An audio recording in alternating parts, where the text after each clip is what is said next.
Lutte contre les violences faites à la femme en RDC, cheval de bataille de la conseillère du chef de l'État en matière de jeunesse et lutte contre la violence faite à la femme.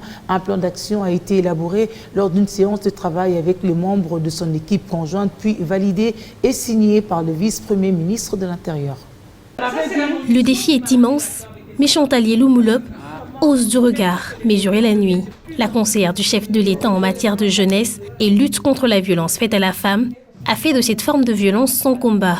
Pour y arriver, un plan d'action a été élaboré lors d'une séance de travail avec son équipe conjointe composée de la police nationale congolaise, UNPOL, du BCUNDH, Service Protection et des membres de son cabinet. Ce plan d'action doit être signé bientôt par le vice-premier ministre de l'Intérieur, son Excellence M. Gilbert Kakonde. Et il va nous permettre de pouvoir mieux travailler sur la lutte sur la violence sexuelle. Puis s'en est suivi de la validation et de la signature du document. Satisfait de l'acte posé, le vice-premier ministre, ministre de l'Intérieur, a encouragé cette initiative qui démontre l'encouragement du gouvernement à pouvoir lutter contre ce fléau. Cette signature est très importante parce qu'elle démontre l'engagement de notre gouvernement à mettre un terme à cette pratique honteuse. Réjouie elle aussi de la validation du plan d'action, Chantal Yellow se voit déjà prête à se jeter dans le bain du travail.